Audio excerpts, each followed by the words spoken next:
네, 오늘은 5월 1일이죠. 5월 첫날 또 첫 주일입니다. 5월은 무슨 달입니까? 가정의 달이죠. 특별히 오늘은 어린이 주일을 맞이하여서 이 시간 자녀에게 가르치라 라는 제목으로 함께 은혜를 나누고자 합니다. 자녀에게 가르치라, 자녀. 저에게는 참 이 설교 제목이 지금까지 하는 다르게 정말 특별하고 너무 감격이 되는 것 같습니다. 눈에 넣어도 아프지 않을 그럴 이 쌍둥이 자녀가 생겼기 때문이죠. 다들 저에게 축하드립니다 뭐 이렇게 말씀을 하시고 참 좋으시겠어요 라고 하시면서 꼭 하시는 말씀이 한 가지가 있습니다. 고생문이 활짝 열렸다라고 말씀하시죠. 물론 저도 어느 정도는 딱 각오하고 있습니다. 쌍둥이 아빠라서 기쁨이 2배시겠어요 하면서 한마디 꼭 거두시죠. 고생도 2배입니다 라고 하세요. 네, 한번 잘 버텨보고 한번 어떻게든 해보겠습니다. 네, 부모로서 이 자녀들에게 가르치고 훈계하고 챙겨줄 것이 참 많죠. 그러나 무엇보다도 저는 이제 시작인데도 너무나도 할 게 많아가지고 머리가 복잡합니다. 그러나 무엇보다도 이 하나님이 누구신지, 어떤 분인지, 하나님이 나에게 어떤 존재인지를 우리의 자녀들이 똑바로 알 수 있도록 하나님의 말씀으로 가르치는 것이 부모가 자녀에게 해야 하는 가장 중요한 첫 번째다라고 성경은 누누이 말씀하고 있습니다. 그리고 두 번째로 말씀하시는 것이요, 자녀에게 그러한 부모로서 그러한 가르침을 주었다라면 자녀로 하여금 그 하나님의 말씀이 한 귀로 들어왔다가 한 귀로 그냥 나가는 것이 아니라 그 말씀이 자녀의 생활에 적용이 되도록, 또 그 하나님의 말씀이 내 자녀의 삶의 믿음의 능력으로 나타날 수 있도록 부모가 먼저, 저와 여러분이 먼저 믿음의 본을 보여야 한다라는 것을 성경에서 또 강조하고 있습니다. 이 성경의 가르침처럼 혹은 앞으로 가정을 이루실 계획이거나 아니면 혹은 가정을 이루신 여러분의 가정 가운데 또 자녀, 또 손자, 손녀 가운데 이 물려줄 만한 그런 믿음의 유산을 갖추시는 모든 분들이 될 수 있길 소망합니다. 오늘 18절에서 20절까지의 말씀을 자세히 살펴보면요, 어떠한 딱 목적이 있습니다. 정확한 목적을 가지고 부모에게 말씀을 주고 계세요. 18절 처음에 보면 이러므로 너희는 이라고 합니다. 이러므로 너희는이 누구입니까? 부모에게 주시는 말씀이에요. 부모에게. 부모들은 하나님의 이 말씀을 부모의 마음과 뜻에 두고 또 그것을 하나님의 말씀을 부모의 손목에 매어서 기호로 삼고 또 하나님의 말씀을 부모의 미간에, 얼굴에 두 눈 사이에 미간에 붙여서 표를 삼으라 라고 말씀하시죠. 그리고 그 다음 19절 보세요. 또 그것을 너희의 자녀에게 가르치며 집에 앉아있을 때에든지 길을 갈 때에든지 누워있을 때에든지 일어날 때에든지 이 말씀을 강론하고. 자, 이 말씀은요, 부모로서 반드시 자녀에게 그렇게 가르쳐라 할 것을 명령하시는 말씀이에요. 자, 그 다음 20절 보세요. 또 내 집 문설주와 바깥문에 기록하라. 자, 결국은 이 모든 말씀이요, 부모에게만 주는 것도 아니고 자녀에게만 주는 것도 아니고 부모와 자녀 모두, 모든 가정 전체에게 주시는 말씀입니다. 그리고 21절 보세요. 그리하면 여호와께서 너희 조상들에게 주리라고 맹세하신 땅에서 너희의 날과 너희의 자녀의 날이 많아서 하늘이 땅을 덮는 날과 같으리라. 자, 복잡하게 보이지만요, 21절에 어떻게 나옵니까? 그리하면이라고 하죠. 그리하면.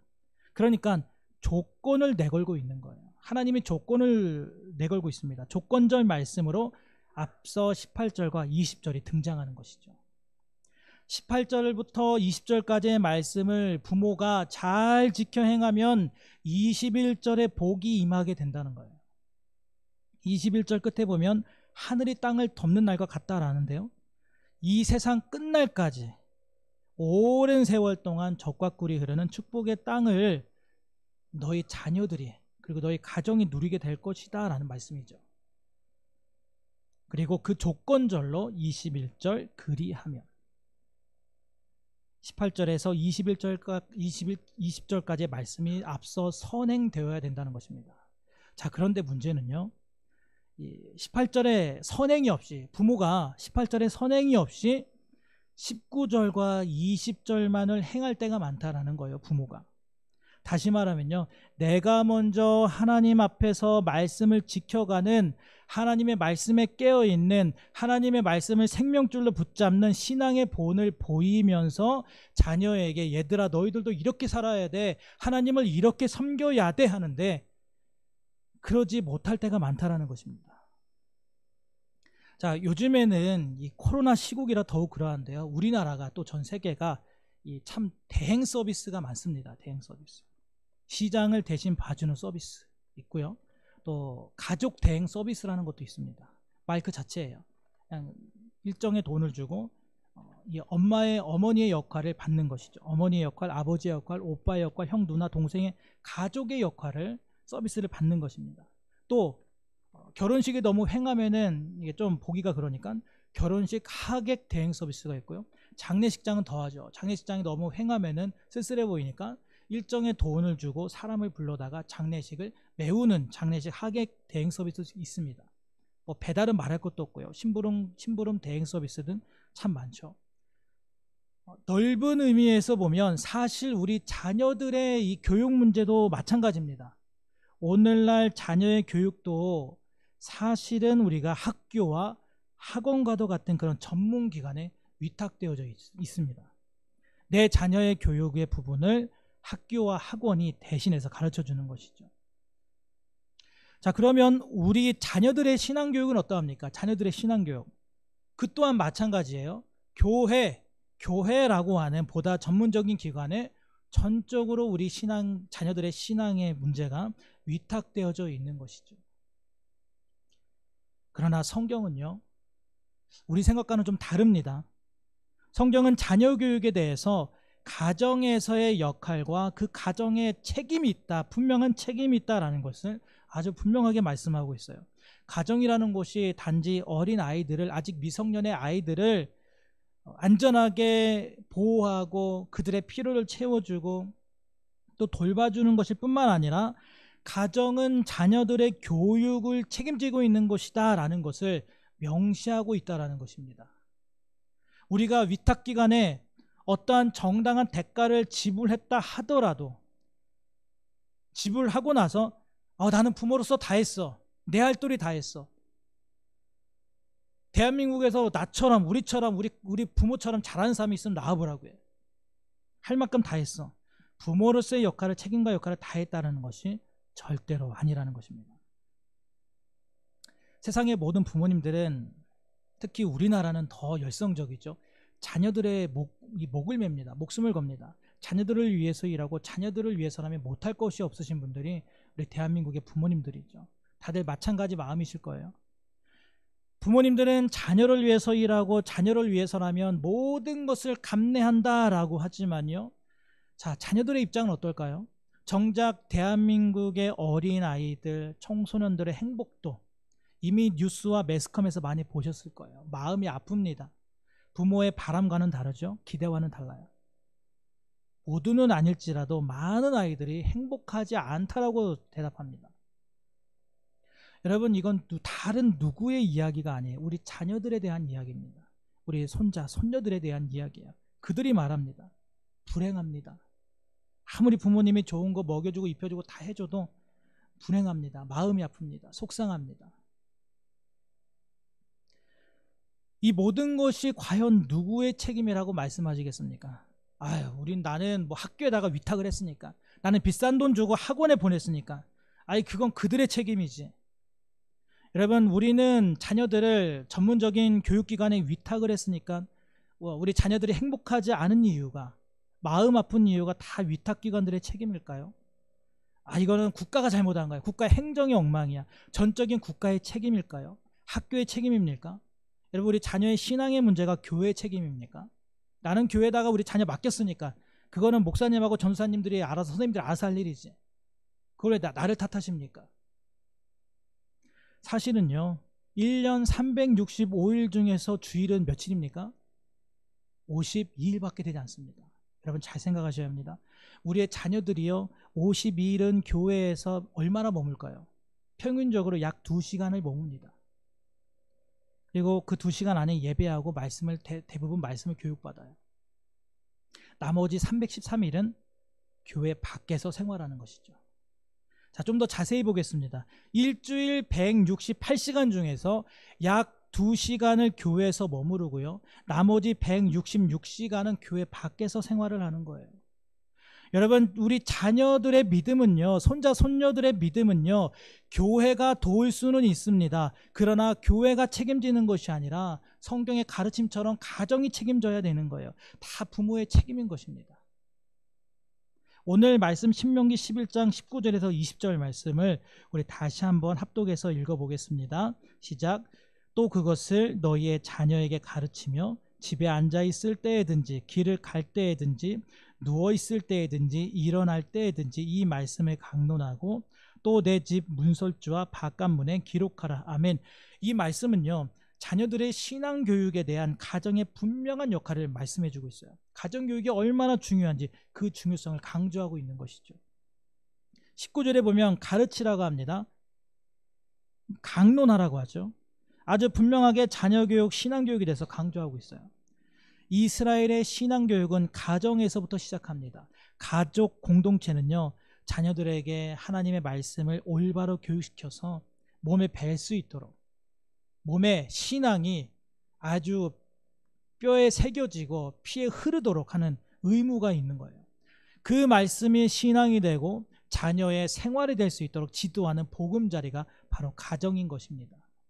집에 앉아있든 길을 가든 누워있든 일어나든 하나님의 말씀을 가르쳐라. 이게 뭘 말해줍니까? 끊임없이 매 순간순간 1분 1초 하나님 앞에서 살아가야 할 것을 가르치라는 거예요. 여러분, 하나님은 눈에 보이십니까? 보이지 않으십니까? 안 보이시죠? 과거에는 보이셨는데 오늘날 현대사회에 안 보이십니까? 아닙니다. 오늘날이나 과거나 하나님은 안 보이세요. 우린 인간입니다. 보이는 것만 믿는 습성을 갖고 있어요. 하나님이 안 보이기 때문에 오늘 많은 직분을 가지고 있는 오래 몇십 년 동안 신앙생활을 한 우리조차도 때로는 하나님이 눈에 보이지 않음으로 인하여서 또 하나님을 불신하려고 하는 그런 습성들이 있죠. 누구나 다 마찬가지입니다. 그래서 부모가 끊임없이 자녀에게 가르쳐야 되는 거예요. 호기심이 있고 잘 이해하지 못하는 자녀들에게 하나님은 보이시지 않지만 살아계시다. 하나님은 오늘 우리와 함께 계시다. 우리의 삶을 주관하신다. 이 세상 모든 걸 창조하셨다. 하나님이 우리 인생을 이끌어 가신다. 끊임없이 매 순간 하나님 앞에서 우리 자녀들이 살아갈 것을 가르치라는 거예요. 19절 말씀은요, 모든 가정의 모든 부모들이 자녀의 모든 교육, 특별히 하나님을 알 수 있도록 신앙교육에 대해서 최대한 노력과 희생을 다하라. 최대한 부모가 노력과 희생을 다하라는 말씀인 거예요. 여러분, 성경을 잘 살펴보십시오. 성경 어디에도요, 자녀들에게 재산이나 재물을, 즉 가옥과 토지와 폐물을 물려주라. 그래서 그들로 하여금 평안한 삶을 살 수 있도록 부모가 최선을 다하라. 말씀하고 있는 적이 결코 단 한 곳도 없습니다. 자녀들아, 건강한 몸, 원만한 성격, 먹고 살 기술, 지식을 내가 전승해 주마. 성경에서는 그렇게 가르치라고 한 적이 단 한 번도 없어요. 근데 성경에서 유일하게 가르치라고 하고 있는 것이 있습니다.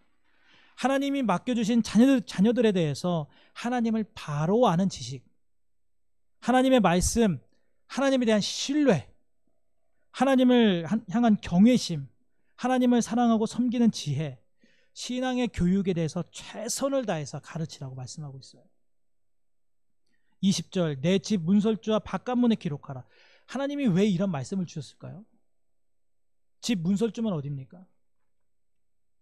문지방에 있는 그 틀이죠. 바깥문, 바깥 출입문. 집에 복이 굴러 들어오라고 거기에다가 성경 말씀, 축복의 성경 말씀을 쓰라고 하는 게 아니에요. 자녀가 뭐 집에 있든지 나가든지 친구를 만나갔다가 다시 들어오든지 아니면 친구를 만나러 나가든지 뭘 하든지 간에 오며 가며 집을 가정 안에 오며 가정을 나가면서 가정을 들어오면서 하나님의 말씀을 늘 기억하고 순종할 수 있도록 삶에서 일깨워주기 위해서 문설주와 바깥문에 기록하라고 말씀하고 있는 것입니다. 여러분, 우리는요, 교회에서뿐만 아니라 늘 언제나 하나님의 말씀을 마음 깊이 간직하고 묵상해야 하는 줄로 믿습니다. 다시 한번 21절 보세요. 그리하면 여호와께서 너희 조상들에게 주리라고 맹세하신 땅에서 너희의 날과 너희의 자녀의 날이 많아서 하늘이 땅을 덮는 날과 같으리라.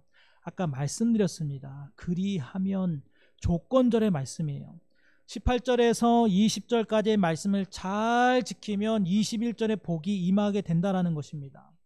그런데 왜 하나님께서 도대체 뭐가 아쉬우셔서 이런 조건까지 다시면서, 여러분 보통 조건은 누가 답니까? 뭔가 아쉬운 사람이 달잖아요. 이거 해주면 내가 이거 줄게 라고 하잖아요. 아쉬운 사람이 합니다, 보통은. 하나님이 왜 이런 조건까지 다시면서 자녀들을 가르치라고 말씀하고 계실까요? 이스라엘의 역사 중에서 가장 어두운 시대가 언제입니까? 사사기죠. 사사시대요. 사사시대. 저마다 다 자기 소견에 좋을 대로 행하던 시대.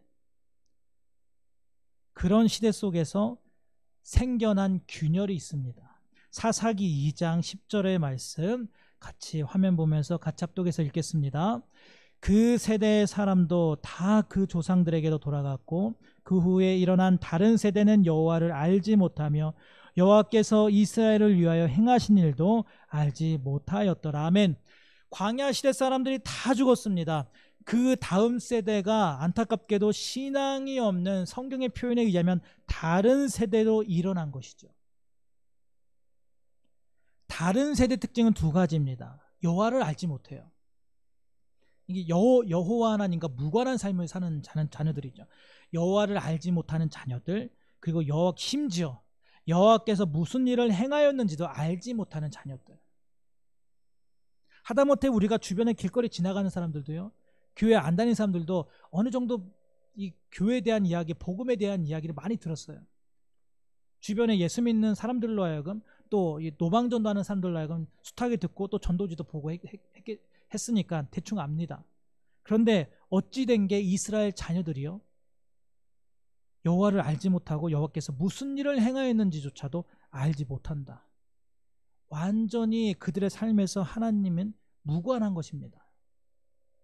그래서 이스라엘은 단지 가정의 교육이 무너졌다라고 볼 것이 아니라요, 가정의 교육, 신앙의 교육이 무너짐으로 말미암아 결국에는 사사기를 보시면 아시겠지만 민족 전체가 균열이 가고 무너졌던 것입니다. 이스라엘의 가장 큰 실패가 뭐냐면요, 단지 그 황금으로 녹여서 우상을 만든 그것이 아닙니다. 그것은 부차적인 거예요. 자녀 교육의 실패, 다음 세대 교육의 실패였습니다. 그로 말미암아서 끊임없이 불순종의 역사가 사사기 가운데 나타납니다. 여호수아와 갈렙을 제외하고는 전부 다 부모 세대가 광야에서 죽게 되죠. 하나님이 부모 세대들은 들어가지 못할 것이라고 아예 못을 박으셨어요. 자, 그러면 부모의 입장으로서 광야 생활하는 가운데 자신들은 약속의 땅 가나안에 들어가지 못할 것을 알고 있는 상황입니다. 하나님께 그렇게 이미 들은 이야기죠.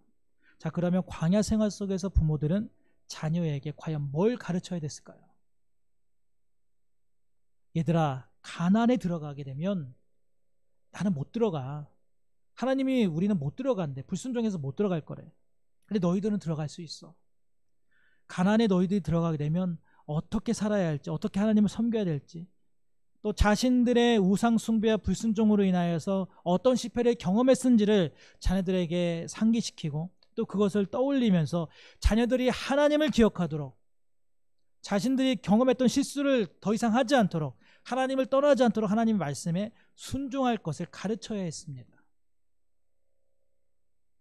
우리 자녀들이 가나안에 들어가서 하나님의 은혜를 누리도록 가정 교육을 했어야 했던 것이죠.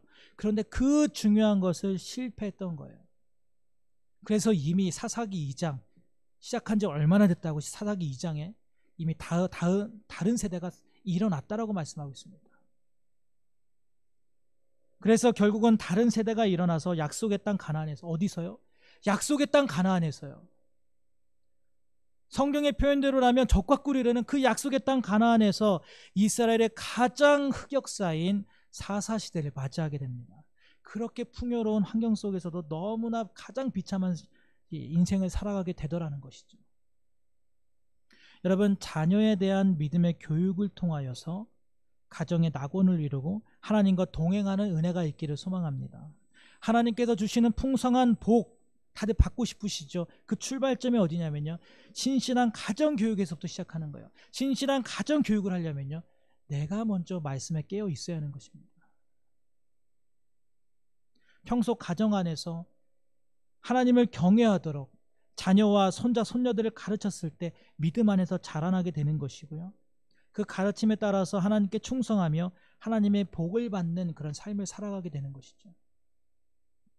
오늘 18절 말씀, 누구에게 주신 말씀일까요?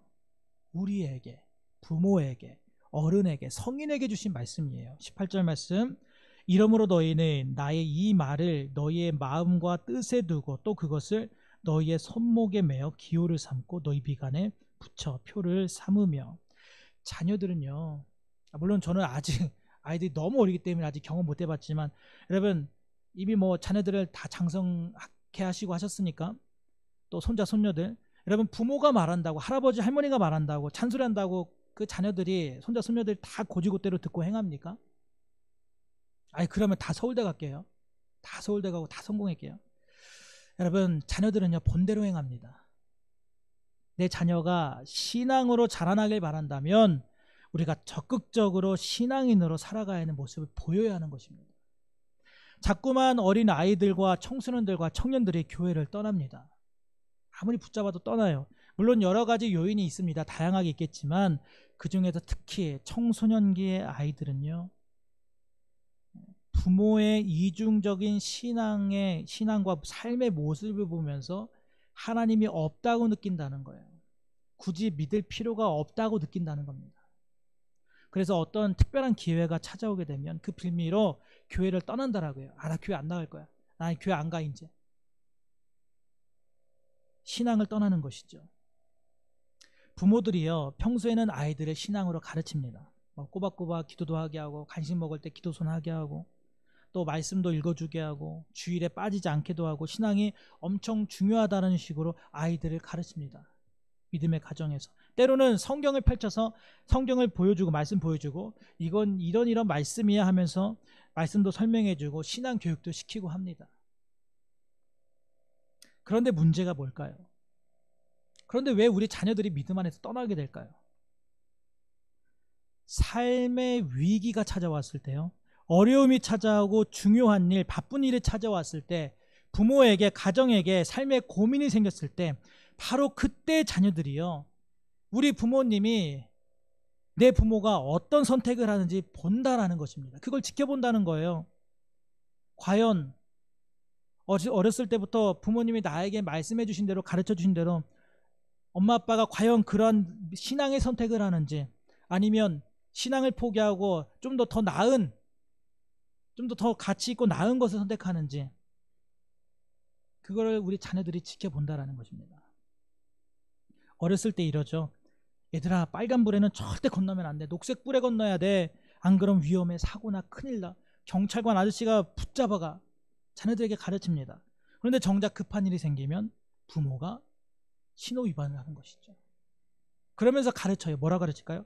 얘들아, 지금은 이거 아빠가 바빠서 그래. 얘들아, 이건 지금 엄마가 바빠서 그래. 절대 그러면 안 돼. 엄마도 아빠도 이거 딱 한 번만 한 거야. 너희들은 그러면 안 된다라고 가르치죠. 아이들은 그런 가운데 배우는 거예요. 아, 그래, 평소에는 하면 안 돼. 근데 급하고 바쁠 때는 그럴 수도 있어. 우리 엄마 아빠가 그렇게 했어. 바쁘면 주일에 교회에 빠져도 되는구나. 평소에는 당연히 교회 가야지. 근데 급한 일이 생기면 안 갈 수도 있는 거야. 뭐 예배 빠질 수도 있는 거야. 자녀들이 배웁니다. 시험 기간에 교회 대신 학원을 보내죠. 너무나 중요해서 빠지면 안 된다라고요. 또 요즘은요, 이 부모님들이 동행하는 그런 여행은 일주일이라도 학교에서 결석 처리하지 않고 빼줍니다. 저 때만 해도 안 그랬는데 지금은 그러더라고요. 가정 학습기간, 교육기간 그런 식으로 해가지고 부모님과 해외여행을 간다거나 어디 오랫동안 갈 때는 학교에서 결석 처리를 안 해줘요. 그때는 양쪽의 부모들도 다 직장에서 휴가 내고 월차 내고 아이들 뭐 학교도 또 학원도 다 조율해 갖고 다 시간을 뺍니다. 그래서 여행을 갔다 와요. 그런데 수련회 때가 되면은 성경학교 때가 되면은 부모님들이 고민을 해요. 그리고 말씀하십니다. 저도 우리 애를 수련회 보내고 싶은데요. 수련회 2박 3일 빠지면 애들이 진도를 못 따라가요. 어떻게 해요, 목사님? 진도를 못 따라갑니다. 저는요, 여러분, 주일학교와 청소년부 사역을 하면서 너무너무 많이 봤어요. 전부 다 신앙의 가정에서 일어나는 일들입니다. 평소에도 이 부모님의 관심사가 온통 공부예요. 시험과 학원. 그래서 막 이 시험 기간에 주일이 걸리면 모두가 다 신경이 곤두서죠. 교육자도 곤두서고요. 부모님들도 다 곤두섭니다. 너 교회 끝나면 바로 학원 가야 돼. 너 교회 있지 말고 꾸물거리지 말고 바로 학교 가. 저기 학원 가. 너 학원 넣어주면 안 된다. 몇 번씩 당부하죠.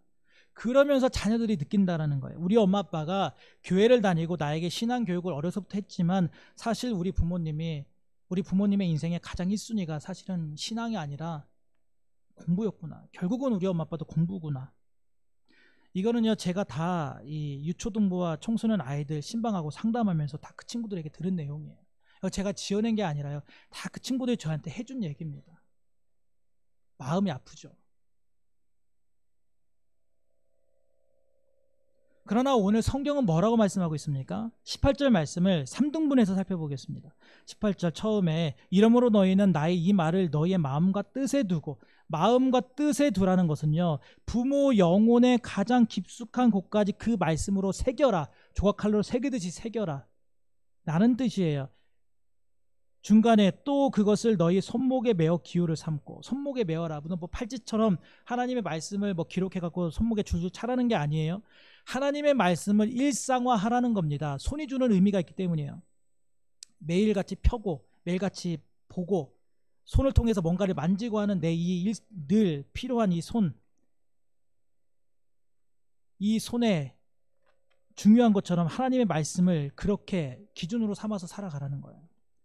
18절 끝부분 너희 미간에 붙여 표를 삼으며, 하나님의 말씀을 깊이 간직하며 그 중요성을 기억하라는 말이에요. 머리, 인간의 머리, 두뇌, 생각, 가치관, 모든 것을 다 새기라는 것이죠. 정리를 하면 이렇습니다. 하나님의 말씀을 부모의 마음에, 부모의 영혼 깊숙한 곳에, 그리고 항상 보게 되는 손바닥에, 항상 내가 만지고 일하는 내 손에다가 새기고, 내가 가장 중요한 부분 머리에도, 내 생각에도, 내 가치관에도 늘 그것을 새겨 넣어서 늘 부모의 일상의 삶에서 하나님을 잊지 않고 하나님 앞에서 살아가기를 힘쓰라. 누가요? 부모가요. 내가 먼저, 어른이 먼저, 부모가 먼저 하나님 앞에서 그렇게 살아가라는 겁니다. 그 다음에 19절에 자녀의 교육 이야기가 나오고 있는 거예요. 부모에 대해서 이야기를 하고 나서 그 다음에 자녀의 신앙에 대한 이야기가 나옵니다. 여러분, 나는 신앙생활 잘 시키고 있다. 나는요 그렇게 잘하고 있어요. 나는 가정에서 부모로서의 모든 역할을 다 하고 있다. 여러분, 정말이십니까? 우리의 실상은 19절만 있고 18절이 없는 경우가 있지는 않으십니까? 자녀를 가르치는 19절은 있는데 하나님 앞에서 살아가는 진짜 내 모습 18절에 없다라면요, 우리의 교육은 열매가 있을 수가 없어요. 우리의 진짜 문제는 바로 이겁니다. 우리가 부모로서 자녀들에게, 손자 손녀들에게 어떤 부모로, 어떤 할아버지로, 어떤 할머니로 살아가고 계십니까? 우리 성도님들은 어떤 어른이시죠? 내가 먼저 하나님의 말씀대로 행하고 믿고 순종하며 하나님의 말씀 안에 거하는 저와 여러분 모두가 될 수 있기를 소망합니다. 우리의 모든 가정이 하나님의 말씀을 떠나지 않는 믿음의 가정으로 건강하게 세워져서 21절의 말씀, 그리하면 여호와께서 너희 조상들에게 주리라고 맹세하신 땅에서 너희의 날과 너희의 자녀의 날이 많아서 하늘이 땅을 덮는 날과 같으리라. 하나님께서 오늘 저와 여러분에게, 그리고 우리의 가정들에게 분명히 약속하고 계십니다. 이 말씀을 기억하시면서요, 이 하나님 주시는 이 축복의 은혜의 말씀, 은혜의 감격을 누릴 수 있는 복된 가정들, 저와 여러분 모두 한 분 한 분이 될 수 있기를 주님의 이름으로 간절히 소망합니다.